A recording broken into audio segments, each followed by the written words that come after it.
Welcome back to Golf Xtra. The game of golf has changed a lot in recent years, but it remains true that the legends of the game are still trustworthy when it comes to swing advice. Just ask Rory McIlroy, who developed his swing secrets in part due to advice from legendary player Ben Hogan. But what was the swing advice, and how did it change Rory's game? Stay tuned here on Golf Xtra to find out all the details. Don't forget to hit that like button and subscribe for more videos just like this one. Now, let's get right into Rory McIlroy and Ben Hogan's real swing secret. Maybe one of the most talked about swing changes in recent years came when Bryson DeChambeau, formerly a relatively slightly built golfer, decided to revolutionize his training in order to pack on muscle mass. By the time golfers returned to the PGA Tour after a break for the COVID-19 pandemic, DeChambeau had added 40 pounds to his frame and had changed his swing and his clubs to optimize his driving ability. This quickly led to him becoming the longest driver on the tour, and the results showed up on the leaderboard as well. In the short amount of time after the break, DeChambeau won the Rocket Mortgage Classic by 3 strokes and tied for 4th place at the PGA Championship. His big break came at the U.S. Open at Winged Foot, where he used a dominant final round to catapult himself to a 6-stroke victory and his first major championship victory. The win and DeChambeau's radically changed swing had the golf world in a stir and had pundits predicting that his new efforts were going to change the game forever. But what does this have to do with Rory McIlroy?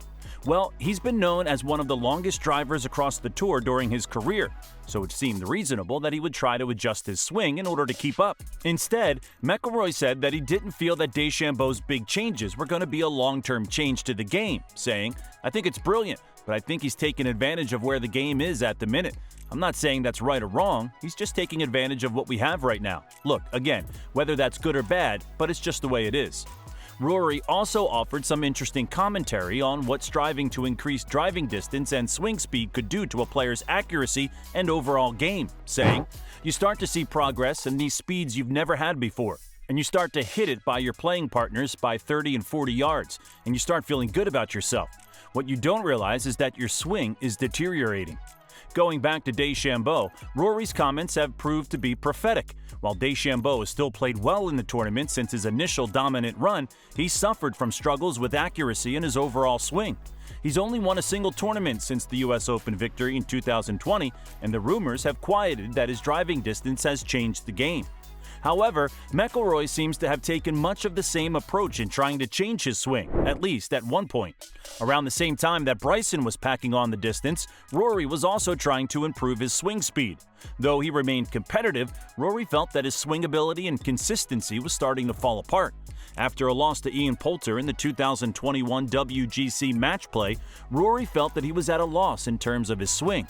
His newly hired sports psychologist, Dr. Bob Rotella, gave him some incredibly useful advice that tied everything back to Ben Hogan, a golfer legendary for his unique swing and ability. He brought me an excerpt from a Ben Hogan book, 4 or 5 paragraphs, about a light bulb moment Hogan had about the pursuit of perfection. Don't go down the road of trying to be perfect, because that's not golf. Even Hogan said it. In the short term, this advice seemed to work for McIlroy. He won the 2021 Wells Fargo Championship, and from the outside, many would have considered the matter solved. However, McIlroy still felt uncomfortable with his swing. On the huge stage of the Ryder Cup, McIlroy felt that his swing had hit a low point, and his mind was in a jumble with endless swing thoughts and advice that threatened to throw him off entirely. As McIlroy said, "I don't want to throw him under the bus, but I spent so much time with golf coach Pete Cowan on the range and got into this technical swamp." Again, Rotella proved himself to be a key part of McIlroy's team. Before McIlroy's final day at the Ryder Cup, Rotella gave him some simple advice that harkened back to what he had initially learned from Hogan's advice. As McIlroy remembered later, "What are you doing? Why are you getting caught up in this technical stuff? Just play golf." The advice helped McIlroy on that day and in the weeks and months since, as he's been able to get out of his own head and focus on his results on the course. That's not the only connection between Hogan and McIlroy, though. Their swings have often been noted as being quite similar, and it's been speculated that Hogan's famous work ethic and 5 key swing tips have been a big influence on McIlroy. Although Hogan did have a great work ethic, one key part of his golf mindset was centered around fun. We've already covered this in terms of McIlroy deciding to simplify his approach based on Hogan's advice, but to hear Hogan himself tell it in a 1987 Golf magazine interview, it makes even more sense. You hear stories about me beating my brains out practicing, but the truth is, I was enjoying myself. I couldn't wait to get up in the morning so I could hit balls. I'd be at the practice tee at the crack of dawn, hit balls for a few hours, then take a break and get right back to it. And I still thoroughly enjoy it. When I'm hitting the ball where I want, hard and crisply when anyone is, it's a joy that very few people experience. Hogan's swing tips are something that many golfers around the world, including Rory McIlroy, have learned from. If you're a golfer, they will be important for you to remember, and may just allow you to hit your goals on the course. Hogan's famous golf instruction book, 5 Lessons, The Modern Fundamentals of Golf, is among the most read books in golf history. But in case you haven't gotten to it yet, here are the 5 lessons. First, there is the fundamentals.